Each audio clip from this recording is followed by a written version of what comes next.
O cálculo estequiométrico ou estequiometria, ele é o estudo das quantidades de substâncias que participam de uma reação química. Então, a gente sempre vai ter uma reação química descrita através de uma equação química, e essa equação nos indica as substâncias iniciais, ou seja, aquelas que vão ser consumidas durante o processo, que a gente dá o nome de reagentes, e nós temos também aquelas substâncias que vão ser formadas durante o processo, né? Os produtos da reação.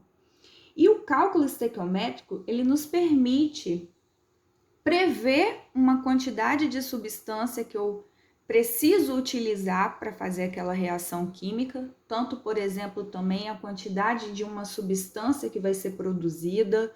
Ele me permite, então, determinar as quantidades de substâncias que participam daquele processo. E esse cálculo ele pode ser feito através da relação em mols das substâncias que participam, em massa, em volume, em número de moléculas. E eles são sempre feitos com base na proporção entre os coeficientes estequiométricos da equação. Por quê? Quando a gente tem uma equação química que descreve um processo, né, uma transformação química, e essa equação ela está balanceada, a gente sabe então que a quantidade de átomos dos dois lados da equação ela é a mesma, né? A equação ela está balanceada. E nós temos então uma proporção constante entre tanto as substâncias que vão reagir quanto as substâncias que vão ser formadas. O coeficiente, ele nos indica o número de mols de cada substância. Então, no caso aqui dessa reação, a gente pode dizer que 2 mols do CO reagiu com 1 mol de O2 e levou à formação de 2 mols do CO2. Então, a gente tem aqui, a partir então dessa equação balanceada, uma proporção em mols de cada substância que está participando. 2 mols, 1 mol e 2 mols. E essa relação, né, a partir dessa equação balanceada, ela não muda, ela não vai variar. Então, eu posso utilizar, né, essa relação de uma equação química para descrever aquele processo como base para o cálculo estequiométrico. Bom, e isso por quê? Porque a gente sabe, então, que a proporção que existe entre essas substâncias, ela não vai ser alterada quando a minha equação química ela está devidamente balanceada. Bom, e a gente falou que esse cálculo ele pode ser feito em número de mol, em massa, em volume, em número de moléculas. E por que, né, que a gente consegue estar, então, determinando essas quantidades em diferentes unidades? Se a gente for analisar que o mol, ele é uma unidade química que pode ser convertida em massa, né? Uma vez que em massa corresponde à massa molar de uma substância. Então, pegando aqui como, por exemplo, o CO, se a gente quiser saber a massa que um mol de CO possui, ela vai corresponder à massa molar do CO, né? Então, a gente determina a massa molar e essa massa molar corresponde à massa que um mol do CO apresenta. Um mol de qualquer substância, em número de moléculas, a gente sabe que equivale a 6,02 vezes 10 a 23 moléculas, né? 6 vezes 10 a 23 moléculas. Então, se eu tenho aqui, por exemplo, o CO, um mol de CO tem 6 vezes 10 a 23 moléculas. Em volume, um mol, ele equivale a um volume nas CNTPs, né, que são as condições normais de temperatura e pressão, a 22,4 litros, né, ou seja, as substâncias gasosas nessas condições de temperatura e pressão, que é 1 atm 0 graus Celsius, ocupam um volume de 22,4 litros. Fora desse valor de pressão e temperatura, a gente vai ter então que determinar qual é o volume molar para para aquele gás, né? Que é aquele volume que um mol daquele gás ele ocupa. E isso pode ser feito através da fórmula PV igual a nRT, sendo que P é a pressão em que aquele gás foi submetido, o V, nesse caso, vai corresponder ao volume que ele ocupa, né, o volume molar, o N é o número de mols, e nesse caso eu quero determinar o volume molar, então é o volume para 1 mol daquele gás, o R é a constante universal dos gases, que ela tem o valor 0,082, e o T é a temperatura, lembrando que a temperatura aqui tem que estar em Kelvin. Então, agora, para a gente entender, né, essas relações que existem em uma equação química, né, a gente pode pegar como exemplo aqui uma equação química. Essa equação química, né, é a mesma que a gente estava olhando aqui em cima, ela já se encontra balanceada. E a gente pode estabelecer algumas informações, né? Fazer algumas interpretações que essa equação química balanceada ela nos fornece. Primeiro, a gente pode ter aí a interpretação da proporção em mol das substâncias que participam dessa reação. Então, a gente pode afirmar que em termos de mol,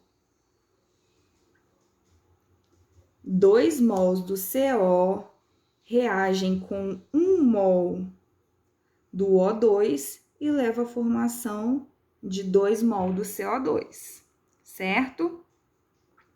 Agora, se eu quiser determinar a proporção em mol dessas substâncias que participam da reação, sabendo então, aliás, a proporção em massa, né?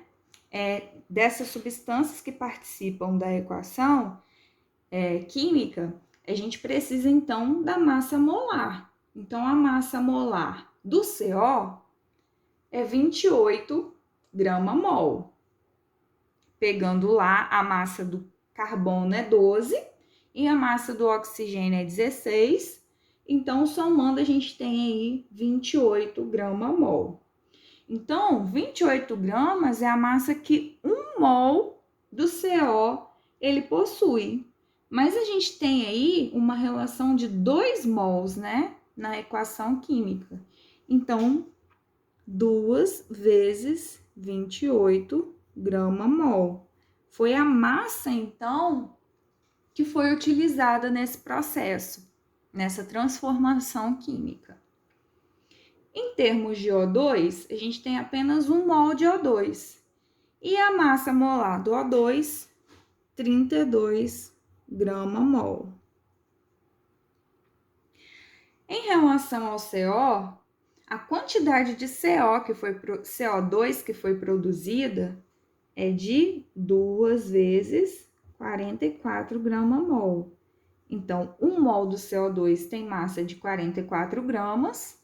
Como foram formados 2 mols de CO, 2 vezes 44 grama-mol. Também posso estabelecer aqui uma proporção molecular, em quantidade, então, de moléculas que participam, né, e que são formadas através dessa reação química. Então, 1 mol, a gente sabe que corresponde a 6 vezes 10 a 23 moléculas. Como foram formados 2 mols, né, aliás, formados não, utilizados aqui, né, 2 mols de CO, 2 vezes 6 vezes 10 a 23 moléculas. Aqui, como é 1 mol, 6 vezes 10 a 23 moléculas. E o CO2 também 2 vezes 6 vezes 10 a 23 moléculas, certo? Vamos considerar agora que todas essas substâncias são gases, né? A gente observa aqui que são todos gases e que eles estejam, né, nas condições normais de temperatura e pressão. Nessas condições normais de temperatura e pressão, a gente sabe que o volume molar é de 22,4 litros. Então, a gente também pode estabelecer aqui uma proporção em volume. Se 1 mol de cada gás ocupa 22,4 litros, 2 mols, 2 vezes 22,4 litros. 1 mol de O2, 22,4 litros. E 2 mols do CO2, 2 vezes 22,4 litros. Então, observe que através de uma equação química balanceada, a gente tem várias informações, né, interpretações em termos de quantidade de cada substância envolvida nesse processo.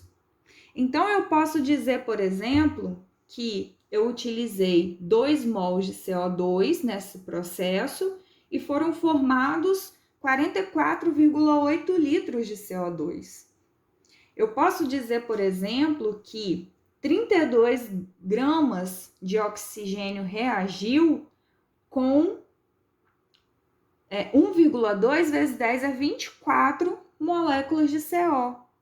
Isso porque, independente da unidade que eu estou considerando para cada uma das substâncias, existe uma proporção entre elas, né? E essa proporção ela não vai ser alterada. Então, eu posso utilizar diversas grandezas para representar a quantidade de qualquer substância envolvida, qualquer substância que participe daquele processo.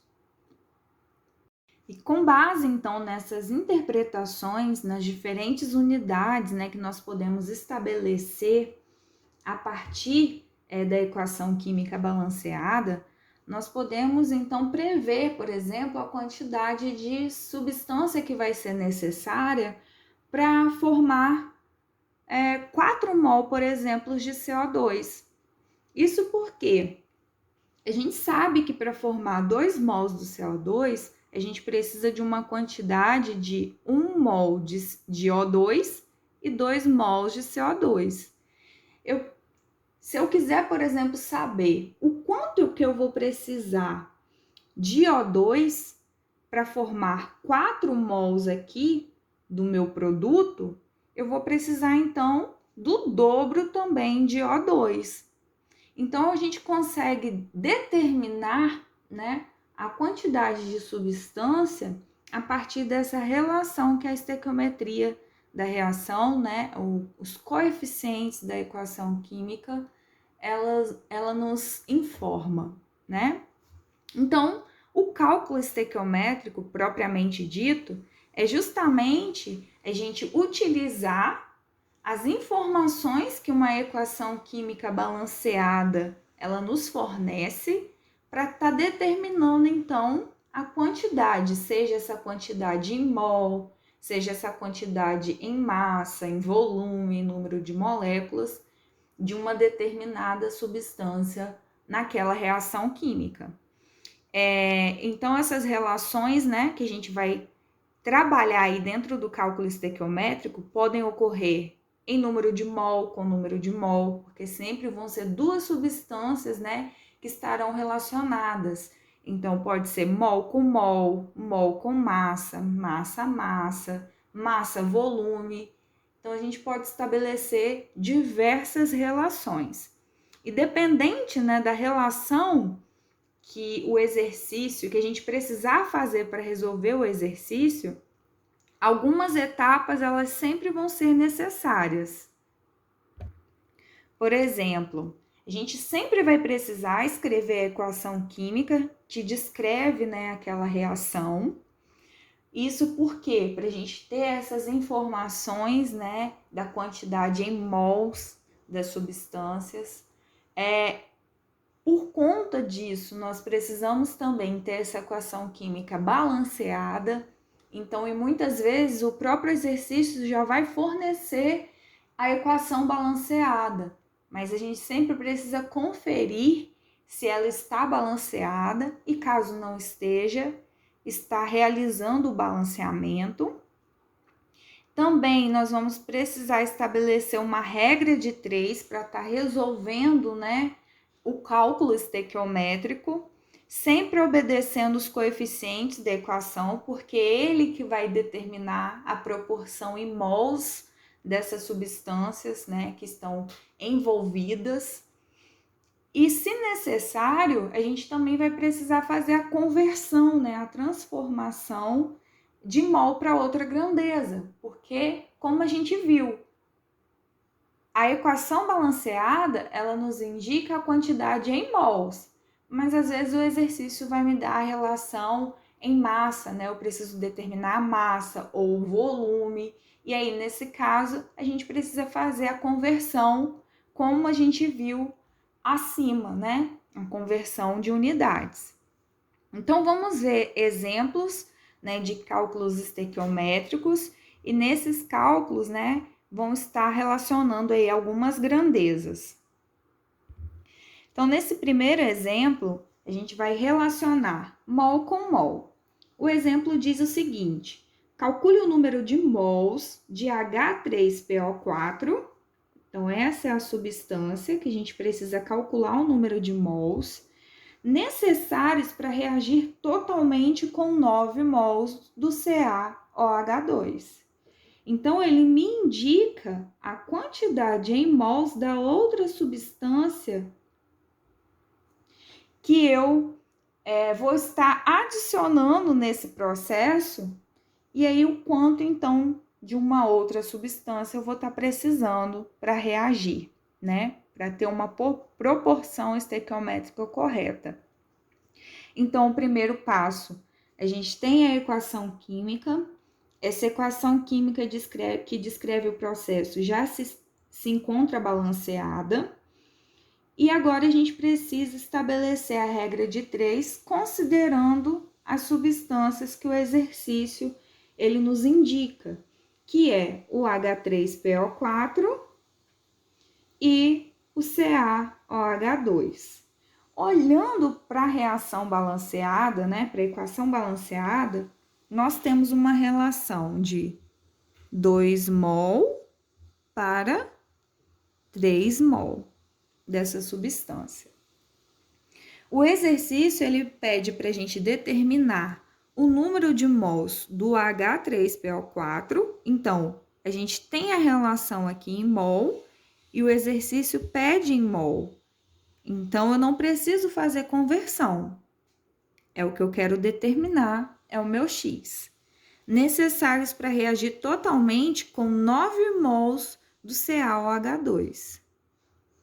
Então, se a gente tiver uma quantidade de 9 mol do CaOH2, observe que as grandezas estão na mesma unidade, mol e mol. Então, eu não preciso fazer conversão.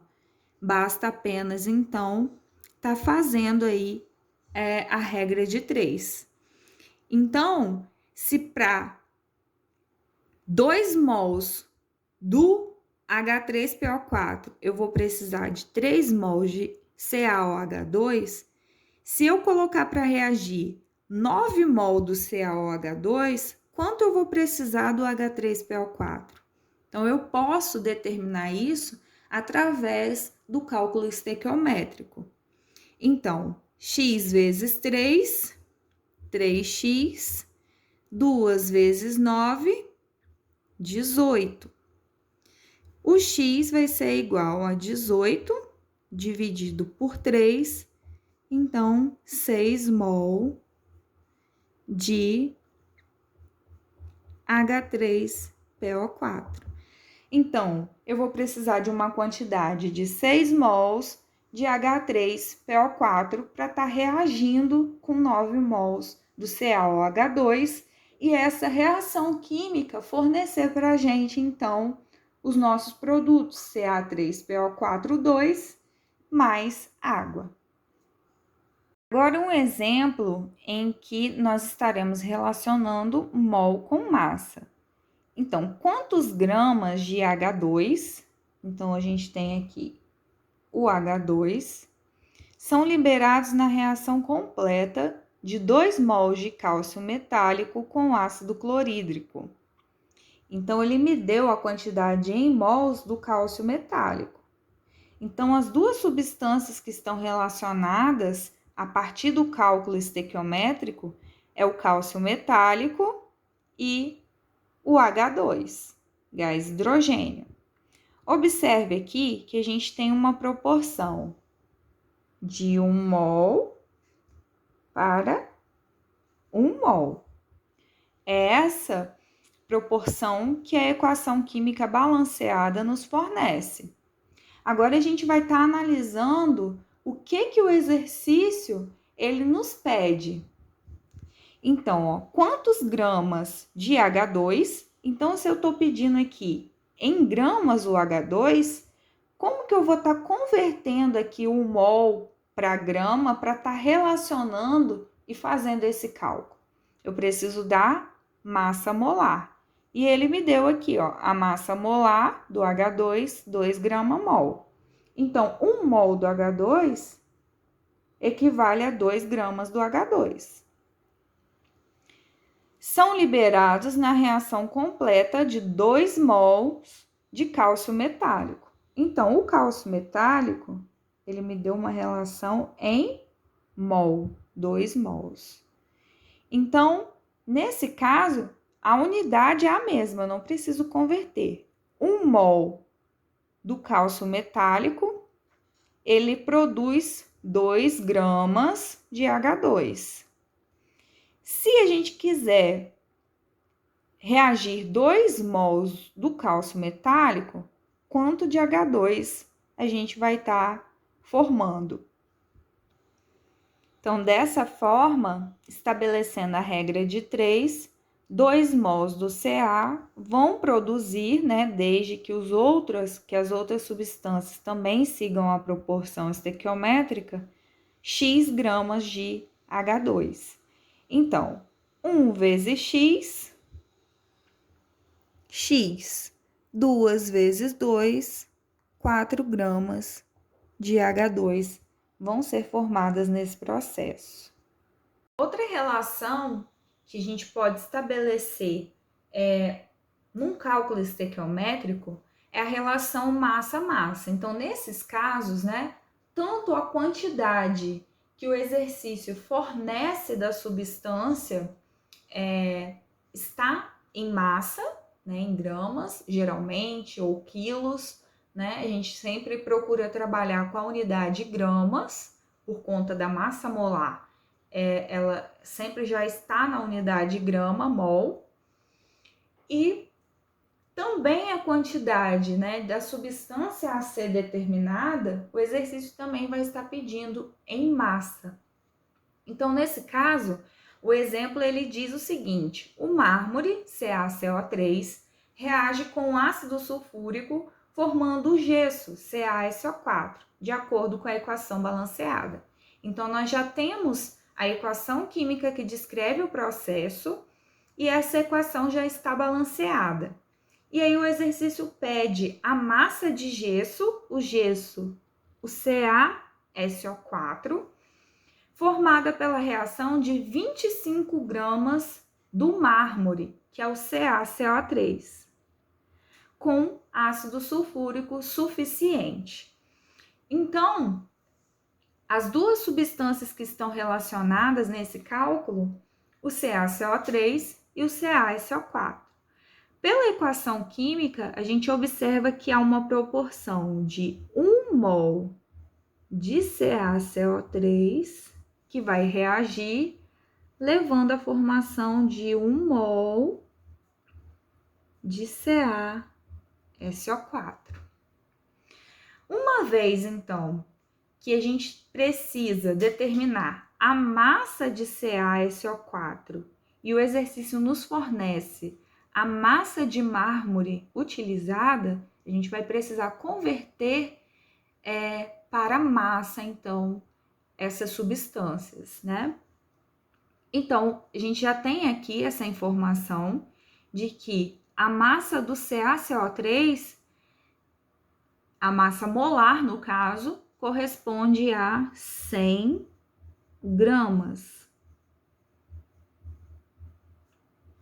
Vai produzir, então, uma massa de 136 gramas de CaSO4. Uma vez que 1 mol tem massa 100 gramas, a gente só tem 1 mol mesmo, né? Que vai reagir nesse processo. E a formação de 1 mol de CaSO4, 1 mol tem massa 136 gramas. Então, se a gente parte aí de 25 gramas, que é o que o exercício fornece, né? A massa do CaCO3, quanto aí que a gente espera obter de gesso do CaSO4? Então, a gente vai ter 100 vezes x, 100x, igual a 25 vezes 136, 3.375 gramas. X, então, vai ser 3.375 dividido por 100, o que vai nos dar uma massa de 33,75 gramas de CaSO4 formado. Outra relação é a relação da massa ou do número de mols com moléculas. Então, nesse caso, né, o exercício vai nos fornecer a massa ou o número de mols de uma substância e nós vamos calcular, né, o número de moléculas formadas daquela substância, ou o contrário também. Ele nos fornece, né, o número de moléculas de uma substância e a gente precisa então determinar ou a massa ou o número de mols de outra substância. Então vamos ver o exemplo. Dada a reação, 2Fe mais 6HCl produziu 2FeCl3 mais 3H2. O número de moléculas de gás hidrogênio, então gás hidrogênio H2, produzidas pela reação de 112 gramas de ferro, então a outra substância, o ferro, é igual a, e nós temos aí como dado para o exercício a massa molar do ferro, que é 56 gramas-mol. Então, a primeira coisa, né, que a gente precisa analisar é que essas duas substâncias, né, que o exercício estabelece uma relação entre elas, é o ferro, que pela equação química 2 mol, está para uma quantidade de 3 mol do H2, que é o gás hidrogênio. Bom, ele me pede para determinar o número de moléculas de gás hidrogênio. Bom, se o gás hidrogênio eu tenho uma quantidade em número de moléculas a ser determinada, eu preciso fazer uma conversão aqui de mol para moléculas. Então, 1 mol, 6 vezes 10 a 23 moléculas de H2. Como são 3, vão ser 3 vezes 6 vezes 10 a 23 moléculas de H2. Em relação ao ferro, foi nos dada a massa de ferro que foi reagir nesse processo, né? Que utilizou-se para a reação. Então, pela equação, 2 mol de ferro. Se cada mol de ferro tem uma massa molar de 56 gramas, 2 mols, 2 vezes 56 gramas. Então, a gente precisa determinar o número de moléculas, né, o nosso X, de moléculas de H2 que vai ser formada aí a partir da reação de 112 gramas de ferro. Resolvendo, então, a nossa regra de 3, nós vamos ter o seguinte, vou estar reescrevendo aqui para facilitar. Então, 2 vezes 56, 112 gramas de ferro, está para 3 vezes 6 vai dar 18, 1,8 vezes 10 a 24 moléculas de H2. eu quero determinar o X quando 112 gramas de ferro foram utilizados nessa reação. Então, observe que 112 está para 1,8 vezes 10 é 24. Logo, 112 também vai estar para 1,8 vezes 10 é 24 moléculas de H2. O que seria aqui a alternativa D. A última relação que nós vamos estar vendo é a grandeza. Algumas grandezas, no caso, com volume. Então, tanto pode ser mol, quanto pode ser massa, quanto pode ser número de moléculas, vão estar relacionados com o volume de alguma substância. Então, o primeiro exemplo, o exercício pede: calcule o volume de CO2 consumido na CNTP em litros na formação de 5 mol de glicose, que é o C6H12O6. Então, observe que ele já pede o volume e esse volume na CNTP. Isso porque na CNTP a gente já sabe que o volume molar, né, de qualquer gás é 22,4 litros. Então, a gente tem essa informação, né, que já se encontra na CNTP. Então, nós temos a relação de 6 mol do CO2 está para 1 mol de C6H12O6. Bom, se o exercício ele quer o volume de CO2, a gente precisa então transformar essa quantidade em mol para volume. Então, 1 mol, 22,4 litros, 6 mol, 6 vezes 22,4 litros. Na formação de 5 mol de glicose. Então, a glicose, né, a gente vai utilizar a quantidade em mol. Eu vou repetir aqui 1 mol, porque a gente não precisou fazer conversão de unidade nesse caso. Então, o volume X que a gente quer encontrar, se 5 mol da glicose forem formados. Então, na regra de 3, né, nós vamos estar resolvendo aqui.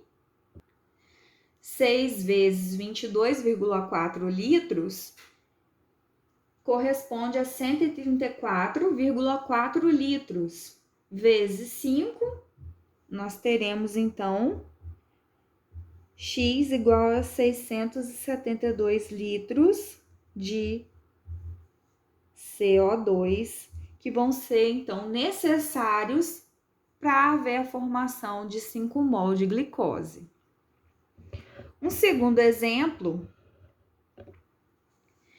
ele diz: o enxofre queima com uma chama azul característica, produzindo o gás dióxido de enxofre, o SO2, de acordo com a reação.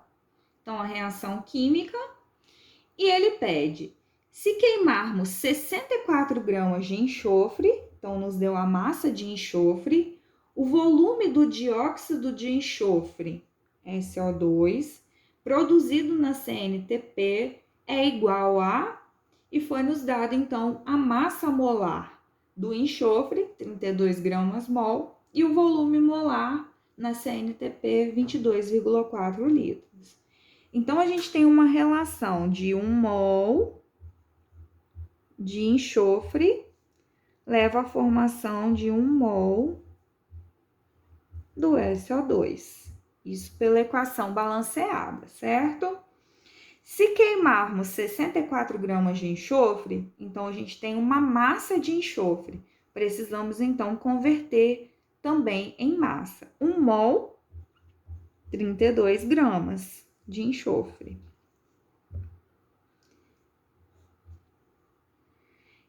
E ele quer saber o volume, então, do dióxido de enxofre que vai ser produzido.